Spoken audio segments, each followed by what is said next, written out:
Bueno, la siguiente actividad es un conversatorio que vamos a tener sobre financiamiento, innovación, tecnología y educación, la importancia de la gente en el marco de la reactivación industrial. El moderador va a ser Juan Pablo Olarqueaga. E invitamos aquí al presidio para el conversatorio al doctor Calderón Berti, al Arnoldo Garbaldón, al doctor Larrañaga, al ingeniero Luis Soler, para que acompañen pues a Juan Pablo en esta sesión. Quienes quieran hacer preguntas para el conversatorio pueden tomar nota en unos papeles que están distribuyéndose en las esquinas del auditorio.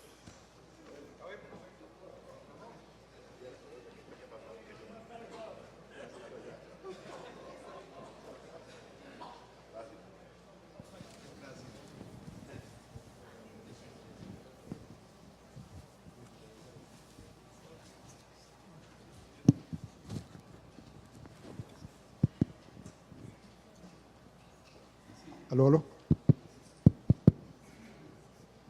Bueno, llegó la hora de tener la conversación sobre cómo vamos a tener el impacto del sector petrolero en términos de desarrollo de país. Entonces, yo creo que esta conversación pues la podemos manejar en tres aspectos. En el aspecto de verdaderamente cómo se aterriza desde el punto de vista de la sociedad venezolana, cómo se aterriza la incorporación de la sociedad en el negocio petrolero. Muchos decimos de que tiene que haber una participación importante de la sociedad, de que hay aspectos del negocio que pueden ser manejados por sectores privados, desde el punto de vista de la parte de la distribución, desde el punto de vista de los negocios que los clusters nos estaba mostrando César Hernández, que se pueden incorporar como para satisfacer las necesidades de la industria, pero más allá de esas partes accesorias, en la parte medular, en la parte de extracción, en la parte de refinación, cómo puede participar, si es que puede participar la sociedad venezolana ahí. Así que yo creo que ahí hay un aspecto. Luego está el aspecto desde el punto de vista de la legislación, cómo se hace como para modificar esa legislación, y más allá de la legislación, desde el punto de vista de la filosofía del venezolano. La filosofía del venezolano es una que está asignada por una percepción no solamente de rentismo, sino de participación del sector, del sector público en estas actividades. El venezolano no se percibe a sí mismo como participando en estas actividades. ¿Cómo se hace para cambiar eso? Y finalmente, el tema del futuro, que creo que es un tema muy importante que debemos abordar de cuando se nos acabe el petróleo, o cuando nos acabe el petróleo como negocio, ¿no? Así que yo le arrancaría, doctor Calderón, con usted, preguntándole cómo se inserta la sociedad más allá del tema, más allá del precepto, del principio. ¿Cómo hace el venezolano común para insertarse ahí a través del negocio medular, si es que se puede insertar? Venezuela es un país de muchas contradicciones en muchos aspectos, y la industria petrolera es uno de ellos. Un país que tiene más de 100 años produciendo petróleo, y un país donde la sociedad ha estado totalmente al margen del petróleo. Aquí no hay empresarios petroleros, aquí no hay empresas petroleras. El petróleo no se ha imbricado en la sociedad, o la sociedad no se ha imbricado en el petróleo. Cuando se abrió la industria petrolera con la apertura de los años 90, el diseño que se hizo fue un diseño muy restrictivo, no pudo participar Venezuela. Primero, porque el empresario venezolano no estaba acostumbrado a participar dentro del sector petrolero. Y en segundo lugar, porque el diseño de política en sí no fue el más adecuado. Yo creo que Colombia en eso ha sido mucho más inteligente que nosotros. Ha permitido que muchas empresas, decenas, centenares de empresas colombianas de distinta naturaleza, de distintos tamaños, hayan podido participar porque han habido los incentivos suficientes. Y el incentivo más importante de todos ha sido, uno, no se pide dinero adelante. Bonos, esos bonos de 40, 50, 100 millones de dólares, no. Lo que hace Colombia es obra. Usted necesita, yo necesito tantos kilómetros de líneas sísmicas y tantos pozos exploratorios. Usted me da la garantía de que eso se va a hacer. Y entonces la competencia es cuánto adicional a la regalía usted va a dar. Entonces, Venezuela tiene que trajinar ese camino. Es necesario, además de la recuperación de petróleo de Venezuela, de lo cual ya hablé y no voy a volverlo a tocar, el sector privado tiene que organizarse para participar de verdad, no ofreciendo nombres ni ofreciendo maletines, no, participar de verdad dentro de los desarrollos petroleros que hay que hacer en Venezuela, porque el reto no lo puede asumir Petróleos de Venezuela. Petróleos de Venezuela tiene una tarea muy especial a los inicios de la reconstrucción y de la transición, que es organizarse internamente. Ese desastre en que lo han convertido hay que organizarlo, eso va a tomar tiempo. Y mientras eso se organiza hay que abrir el sector privado a la inversión extranjera y nacional. Digo extranjera, ¿para qué? Para los proyectos de gran envergadura, que requieren mucho músculo financiero y mucho músculo tecnológico. Pero hay mucha actividad en campos maduros donde el sector privado se puede organizar. ¿Qué se puede hacer? La gente que ha salido al exterior, que todos trabajaron para Petróleos de Venezuela, algunos trabajaron para las empresas privadas, pero no fueron nunca empresarios, porque esa es la verdad. Nos hemos visto expuestos a tener que aprender. El caso nuestro, Javier y yo, creando una empresa petrolera pequeña, y así han sido muchísimos venezolanos. Esos venezolanos que han invertido afuera, que han tenido iniciativas afuera, deben asociarse con empresarios venezolanos, con capital venezolano, para acometer los desarrollos petroleros del futuro. Las responsabilidades son muy grandes. Yo le comentaba que anteriormente en la charla, que los campos marginales, campos maduros en Venezuela, al momento en que se ofrecieron a la inversión, que fueron básicamente extranjeras, producían 140.000 barriles. Y llegan a producir 600.000 barriles. Casi todo petróleo liviano y mediano, ojo. De manera tal de que ahí hay un horizonte sumamente importante. Y la otra actividad importantísima es en las empresas de servicio. Ya eso se logró anteriormente, pero en la parte de servicios de ingeniería, por ejemplo, que lo señalaba muy bien ahora César Hernández, eso se hizo obligando o combinando a las empresas extranjeras. Los grandes proyectos de Petróleos de Venezuela no se podían ejecutar si no había participación de empresas venezolanas consorciadas con los extranjeros. Horas hombre tenían que aportar las empresas venezolanas. Eso fue lo que originó que aparecieran grandes empresas de ingeniería que en Venezuela no existían. Había empresas de ingeniería civil, carreteras, edificios, como tú bien sabes, Sosa, pero no había empresas de ingeniería. Pero las empresas de ingeniería se fortalecieron tremendamente porque se les dio un incentivo. Y lo último es fabricación nacional, empresarios de la industria metalmecánica.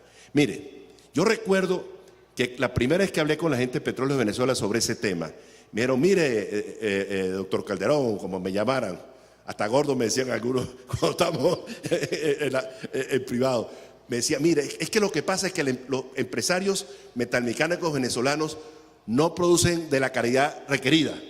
¿Qué hicimos? Montamos en el INTEBEB una unidad especial para que los empresarios venezolanos mejoraran su calidad. Entonces, las tres condiciones para el empresario fue buena calidad, buenos precios y entregas a tiempo. ¿Qué pasó? Lo que señalé anteriormente. De 40% de adquisición de materiales y equipos en el territorio nacional, de fabricación nacional, se pasó al 80%. Eso está ahora, otra vez esa ventana está abierta. ¿Por qué? Porque la industria petrolera venezolana está en el suelo. Todas las refinerías hay que rehacerlas. ¿Quiénes la van a rehacer? Empresas extranjeras asociadas con empresas venezolanas. Porque esas empresas van a requerir tuberías, tanques, intercambiadores de calor, recipientes de alta presión. ¿Dónde se fabrica? En Venezuela. ¿Por qué no? Hay que devolverle las empresas de servicio que el gobierno le robó a los empresarios, devolvérselas. Porque las empresas de servicio son fundamentales para un desarrollo petrolero. Y eso hay que hacerlo. Y hay que animar al sector metalmecánico ofreciéndole la oportunidad para que efectivamente participen en todos estos nuevos desarrollos. La industria tendrá que hacer, que no es solamente las refinerías, los campos de producción, las plantas de inyección de gas, las plantas de inyección de vapor, todo el sistema de transmisión, todo está en el suelo, porque esto no tienen sino otro objetivo en la cabeza. Recuerden lo que les dije: política y robo, más nada. Esos son sus objetivos.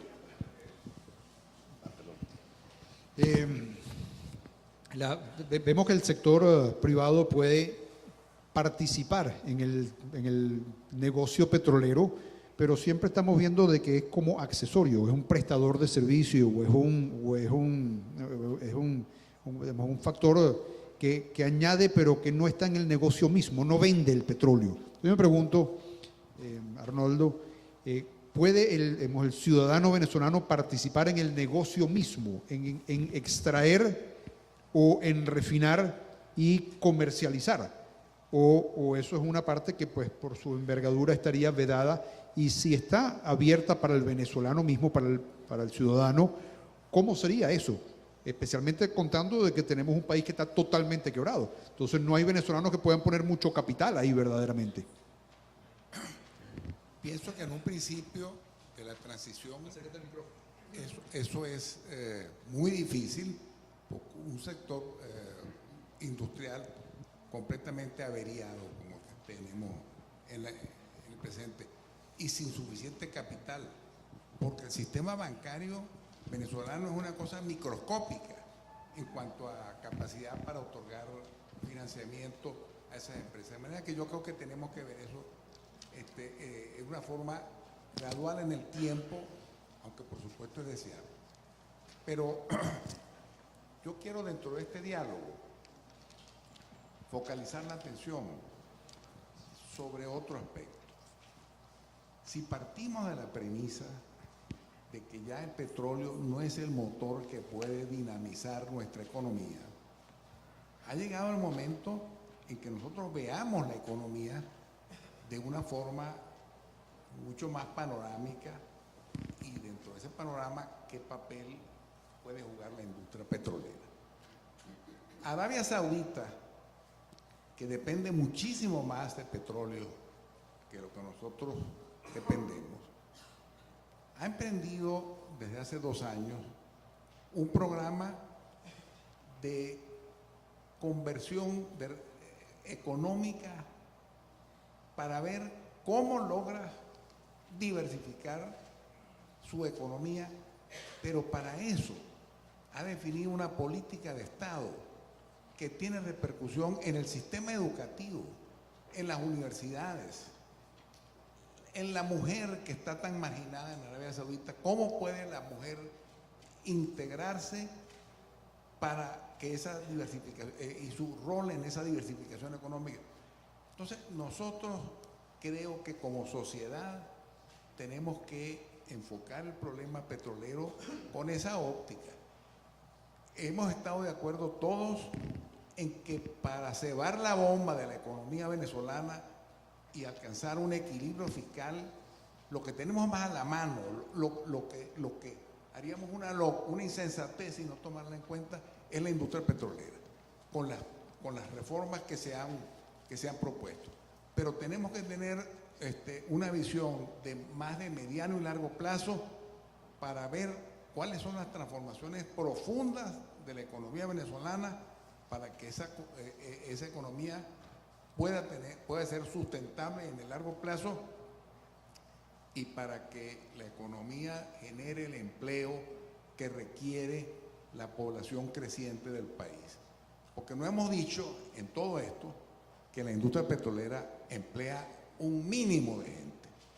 Y ahí está uno de los problemas por los cuales el derrame de los beneficios de esa industria petrolera no llegan a la mayor cantidad de personas.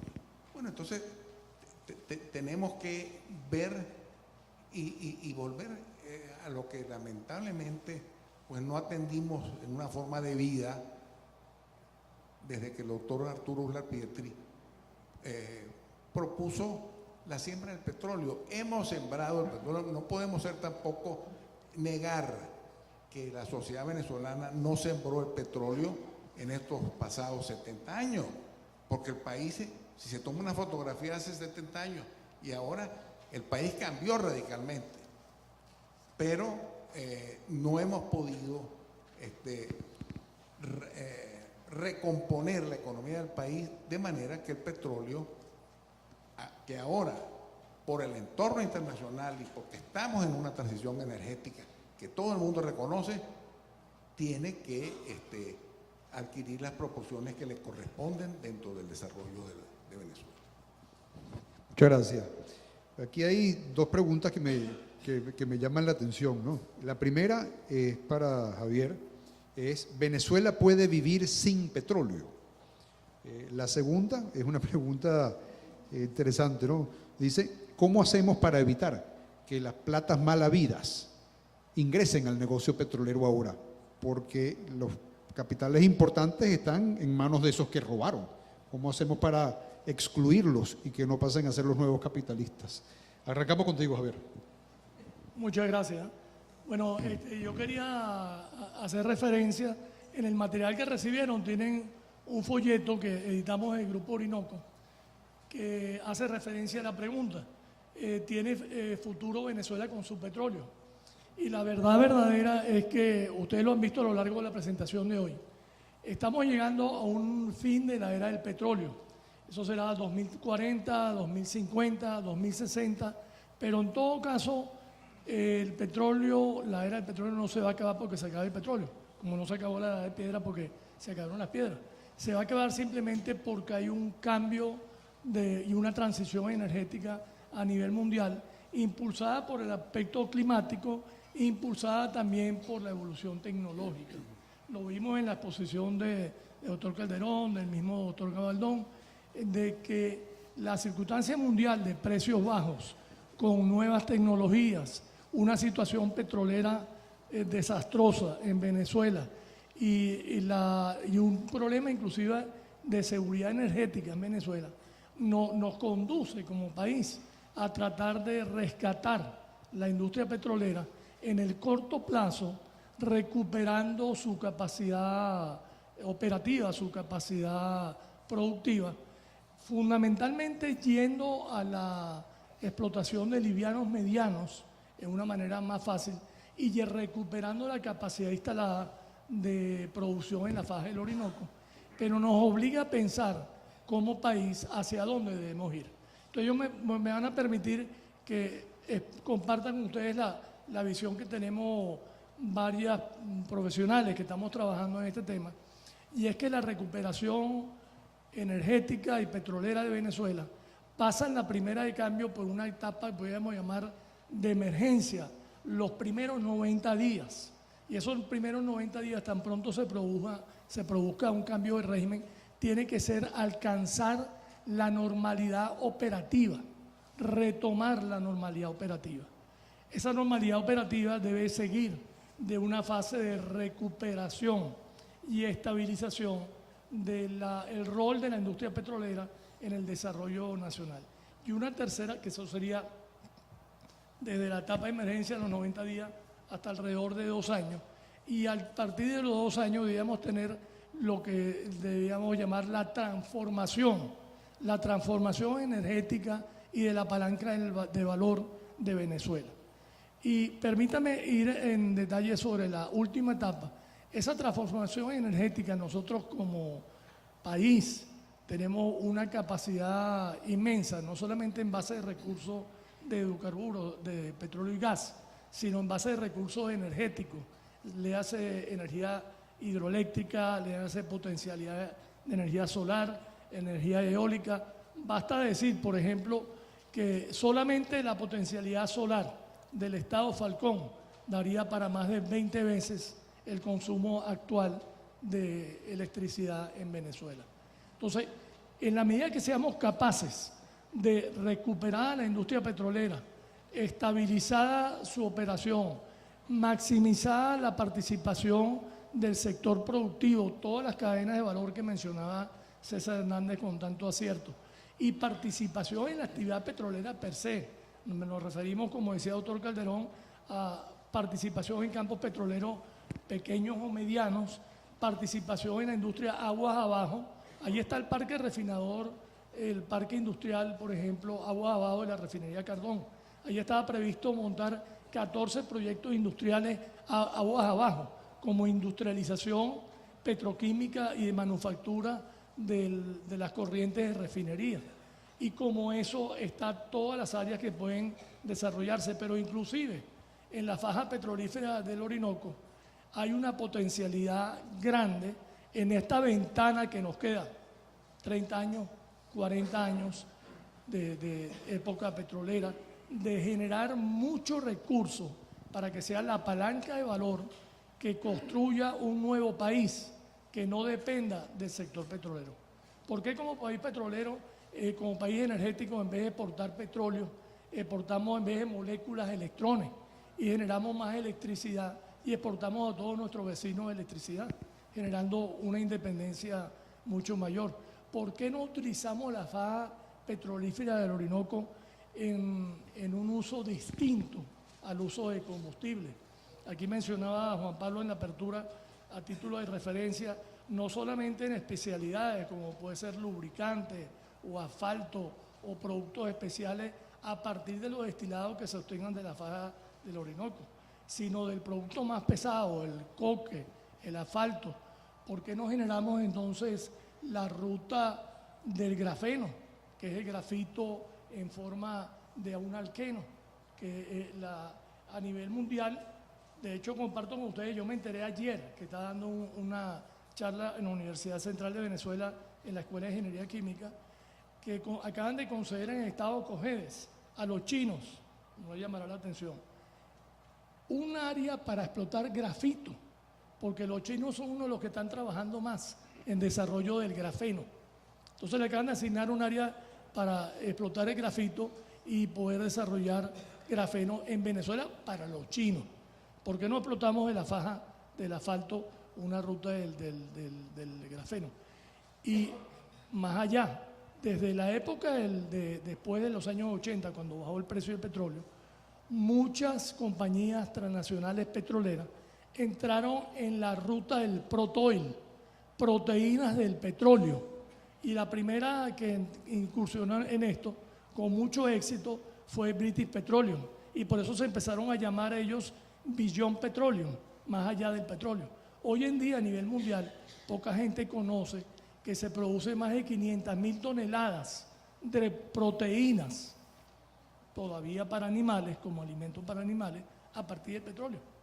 Por eso decíamos, varios compañeros míos y yo decimos, bueno, a lo mejor terminamos comiendo pequeños en la faja, porque ahí tenemos todos los recursos del mundo y hay 300.000 millones de barriles de reserva que a precio bajo definitivamente sí tienen sentido para generar toda una industria agua abajo del petróleo. Entonces, como bien decía Juan Pablo en su exposición, tenemos que pasar de una Venezuela monodependiente del petróleo y monodependiente del modelo rentista a una Venezuela más de mentefactura, o sea, más pensando en la ciencia, la tecnología y la innovación, de todas estas rutas posibles que tenemos hacia futuro, pero que hay que empezar a trabajarlo desde el día 90, después de la transición política, en la construcción de un plan estratégico de desarrollo nacional, de industrias de mentefactura que sepan explotar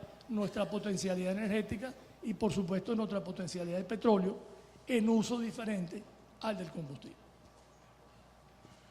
Muchas gracias, Javier. Antes de responder la pregunta que antes dejé en el aire, hay dos preguntas aquí que me parece también pueden ser útiles. La primera es, ¿cómo hacemos para que convencer al venezolano de que tiene que pagar un precio de gasolina que no esté subsidiado, ¿no? Y la segunda es, ¿por qué exportar crudo? ¿Por qué no exportamos tolueno o sileno o derivados, que son productos de mucho mayor valor agregado, Luis? Ok, bueno, gracias por darme la oportunidad. En primer lugar, el concepto que menciona Juan Pablo, ¿cómo la manera más fácil que el venezolano se convenza de que no hay que subsidiarle su combustible? Bueno, dándole la capacidad de que no necesite ese subsidio, que lo pueda pagar. Eso es lo primero. Eso significa que el país alcance un nivel de crecimiento económico o de capacidad adquisitiva de que simplemente el combustible no sea un peso en su bolsillo. Porque siempre pensamos del lado del precio y no pensamos del lado del ingreso. Démosle al venezolano el ingreso necesario para que ese subsidio no tenga que existir. Eso creo que contestaría esa parte. La otra era... La otra es por qué no procesar los productos. Importamos tolueno y sileno como, por ejemplo, como productos de mayor valor agregado en vez de exportar crudo. Ah, bueno. Todos estos conceptos que aquí hablamos tienen que tener un principio económico por detrás. todo lo que los análisis que se hagan, que produzcan que hay una alternativa viable desde el punto de vista económico, desde el punto de vista de mercado y desde el punto de vista de la capacidad para que hay inversionistas interesados, vamos a hacerlo. Pero no pongamos digamos, la condición previa de que esa es la panacea de todo. La industria petroquímica es una industria muy competitiva. Y en la industria petroquímica no hay renta. Es un negocio como cualquiera. Si usted agarra los números de Bayer o de Vaso, etcétera, verá allí que las rentabilidades son marginales. No marginales, son suficientes para sostener el negocio. Pero eso requiere unas enormes inversiones. Por ahí vi unos números hace poco, decían, si nosotros quisiéramos construir una Dow Chemical, como existe en Estados Unidos, necesitaríamos inversiones superiores a 100.000 millones de dólares para tener una Dow Chemical en Venezuela, que consumiría una minucia de nuestros recursos, desde el punto de vista de la cantidad de recursos energéticos que Venezuela tiene. Entonces, ¿de dónde vienen los capitales? ¿Es ese el mejor uso potencial de los recursos del país? Eso es algo que hay que analizarlo y potenciarlo. Y los recursos que vengan a través de incentivos, bienvenidos son. Pero no nos lo fijemos como un objetivo per se, que si exportamos tolueno vamos a estar mejor que exportando, que fabricando computadoras. Yo no lo sé. Eso requiere un análisis que va mucho más allá. Muchas gracias, Luis. Dejo la pregunta, Humberto, de cómo hacemos para que los capitales delictivos no entren al negocio. Antes que eso, un comentario jocoso. Cuando yo nací en un pueblo muy chiquito del interior, en Boconó, en el estado de Trujillo, y era un pueblo que no había nada, no había electricidad. Mi madre preguntaba, ¿hay luz? Había pasado vacaciones de 7 a 9. La carretera no se podía transitar. Bueno, era privación total, y alpargata menos los domingos para ir a misa. El resto pura alpargata. Bueno, esa era la Venezuela que nosotros teníamos. Y Arnoldo Gabaldón decía que esa Venezuela que teníamos en los años 40 se transforma por el petróleo. Y se transforma más durante los 40 años, porque fue cuando se dio a la gente más oportunidad de estudiar. Mire, yo le vendía tickets a la JAI de Caracas en el hipódromo. Y después todos eran amigos míos. Era vendedor de tickets en el hipódromo, porque había oportunidad de crecer, de progresar desde el punto de vista social. Y yo decía esto de Boconó, porque cuando yo dije que iba a estudiar geología, yo iba a Boconó a compartir con mis compañeros de allá, me decía, usted está loco, Humberto, ¿por qué va a estudiar eso? Si usted va a tener que trabajar en el petróleo y eso se va a acabar. Me gradué hace 52 años, todavía no se ha acabado. Y sigue siendo importante. Entonces yo lo que he aprendido después que se me cayó el pelo, que en estas cuestiones del petróleo hay dos cosas que hay que tener bien en cuenta. En primer lugar, los pronósticos de producción y de demanda, todos se equivocan. Y más los de precios. Nadie latina, nadie, nunca. De manera tal, eso hay que tener en cuenta. Ahora ya pasando a la parte seria. Mire, es casi un atrevimiento lo que yo voy a decir estando Monseñor el Cardenal Porras con nosotros, pero le voy a decir de todas maneras. Mire, el daño que esta gente le ha hecho al país es de tal naturaleza que yo creo que la recuperación económica del país se va a lograr. El petróleo será el instrumento, buenas políticas públicas, dejar el proteccionismo, libertad cambiaria, poner a la gente a competir, todo eso se hace y se va a lograr. Lo más complicado de todo es el rescate moral y ético del país. Eso es lo complicado. Porque esta gente nos hizo un daño muy grande.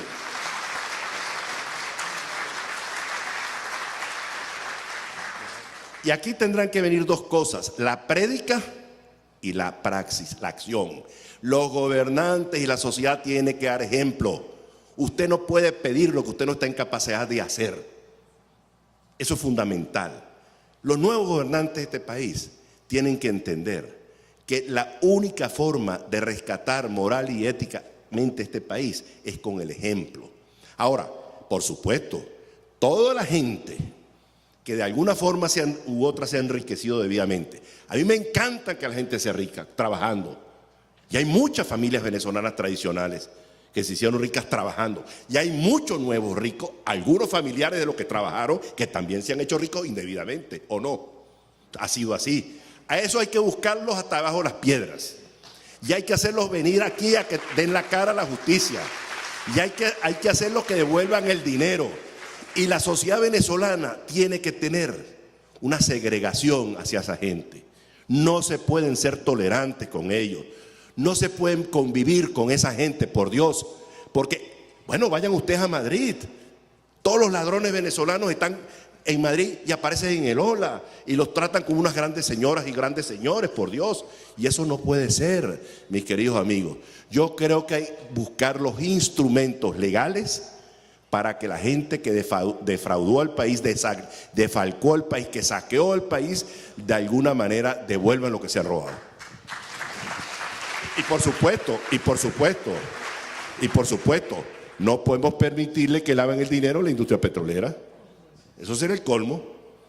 Que las nuevas empresas sean de los empresarios que nos saquearon y que vengan a utilizar este vehículo que requiere grandes capitales de paso. Y por eso es que tenemos que desarrollar esquemas que hagan fácil que la gente honrada participe, que la gente honesta participe, para que estos tipos no se nos cuelen y conviertan ese dinero que se robaron malamente, el dinero mal habido, se conviertan en los grandes empresarios del desarrollo petrolero futuro de Venezuela. Muchas gracias, Humberto. Aquí hay una pregunta interesante. Dice, en los 80, o en los 70 y 80, el boom petrolero no contribuyó con el desarrollo social del país. Bueno, yo creo que esa es una pregunta, es una afirmación que sería debatible, ¿no? Pero ¿cómo se puede hacer para que en esta oportunidad sí tengamos desarrollo social, si acaso hay una recuperación de la economía? Yo eso le agregaría, Arnoldo. Yo estuve recientemente en Lima y me di cuenta de que los peruanos tienen no sé qué si lo pondría como resentimiento, pero por lo menos una preocupación muy grande de que cuando Fujimori reconstruyó la economía, lo hizo a expensas de vender muchas empresas extranjeras.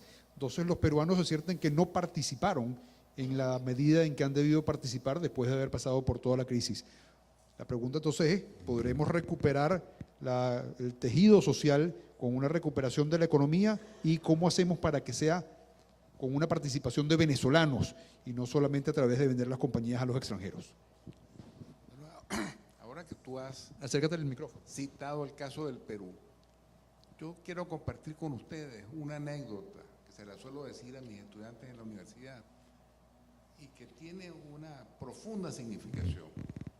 Una vez llegué yo en tiempo de Fujimori a Lima, cogí un taxi y establecí conversaciones como es habitual con los conductores y le dije, bueno, parece que la economía peruana está mejorando, está obteniendo un crecimiento importante.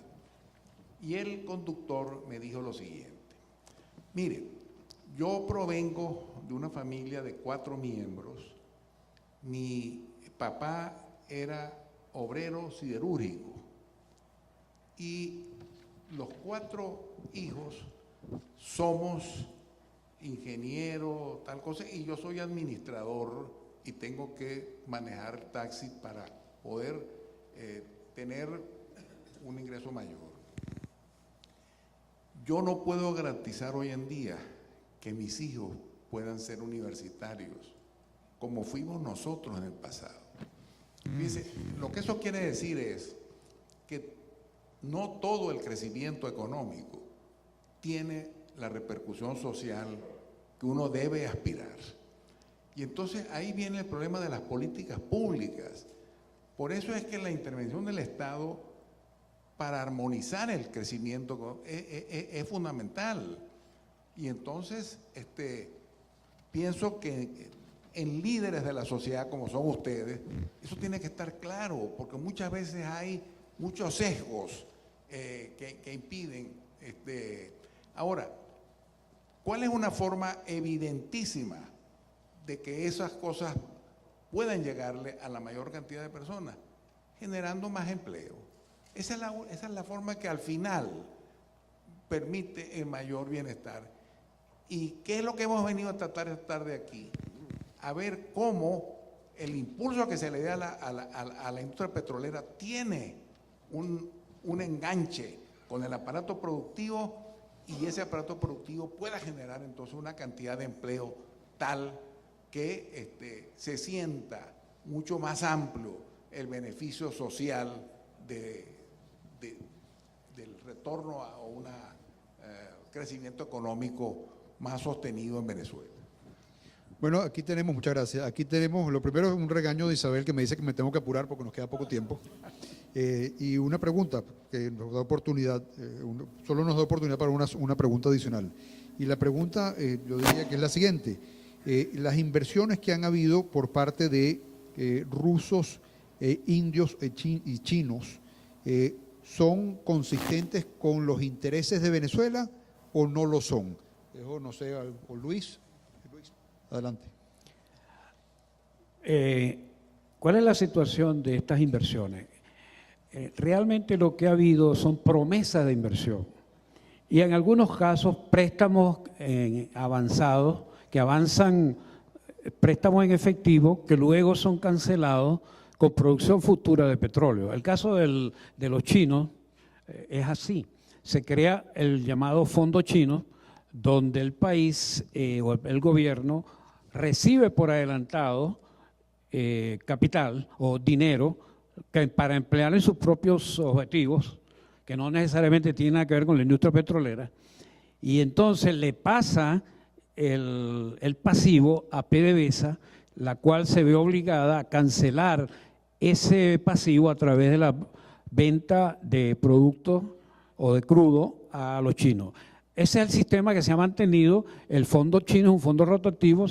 Se llegaron a facilitar algo como unas cantidades bastante elevadas. No recuerdo el número, pero en el orden de los 50.000 millones de dólares, de los cuales se ha cancelado más de la mitad ya a través de este fondo rotativo, a través de producción entregándole producción para pagar el crédito. El problema de eso, esto tiene dos problemas. El primero es que no sabemos el destino de esos fondos, si es el más idóneo o el más conveniente para el país. Y segundo, cuando nosotros le vendemos un barril de petróleo a los chinos, necesariamente su precio en el mercado es inferior al que podemos obtener en nuestro mercado natural. Nuestro mercado natural es el hemisferio occidental. Y entonces, de alguna manera, ese negocio geopolítico termina afectando el país porque termina recibiendo menos dinero del que pudiera recibir porque le ha vendido a un mercado en el cual somos menos competitivos. Esto está disfrazado con una política de diversificación de mercado, pero que tiene un costo, y eso hay que entenderlo. Bueno, con esto vamos terminando el conversatorio. Muchas gracias a los cuatro por haber estado aquí con nosotros y le damos la bienvenida a Orlando Ochoa.